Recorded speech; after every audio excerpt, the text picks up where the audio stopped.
there was a rich merchant who had 4 wives. He loved the 4th wife the most, and adorned her with rich robes and treated her to delicacies.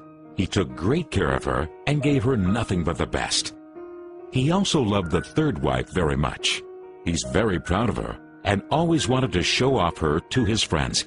However, the merchant is always in great fear that she might run away with some other men. He too loved his 2nd wife.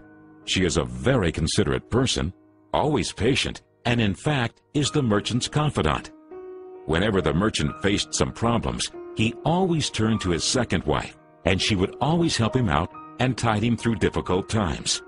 Now the merchant's 1st wife is a very loyal partner and has made great contributions in maintaining his wealth and business as well as taking care of the household.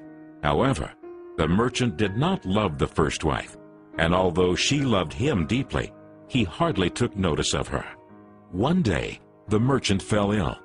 Before long, he knew that he was going to die soon. He thought of his luxurious life and told himself, "Now I have 4 wives with me, but when I die, I'll be alone. How lonely I'll be." Thus, he asked the 4th wife, "I love you most, endowed you with the finest clothing and showered great care over you. Now that I'm dying, will you follow me and keep me company?" "No way," replied the 4th wife, and she walked away without another word. The answer cut like a sharp knife right into the merchant's heart. The sad merchant then asked the 3rd wife, "I have loved you so much for all of my life. Now that I'm dying, will you follow me and keep me company?" "No," replied the 3rd wife. "Life is so good over here. I'm going to remarry when you die." The merchant's heart sank and turned cold.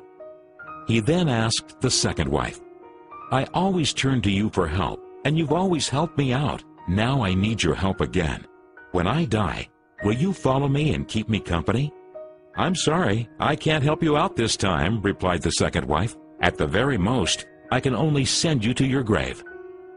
The answer came like a bolt of thunder, and the merchant was devastated.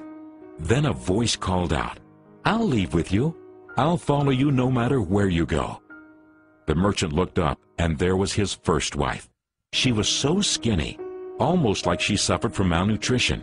Greatly grieved, the merchant said, "I should have taken much better care of you while I could have." Actually, we all have 4 wives in our lives. The 4th wife is our body. No matter how much time and effort we lavish in making it look good, it'll leave us when we die. Our 3rd wife? Our possessions, status, and wealth. When we die, they all go to others. The 2nd wife is our family and friends. No matter how close they had been there for us when we're alive, the furthest they can stay by us is up to the grave. The 1st wife is in fact our soul, often neglected in our pursuit of material, wealth, and sensual pleasure. Guess what? It is actually the only thing that follows us wherever we go.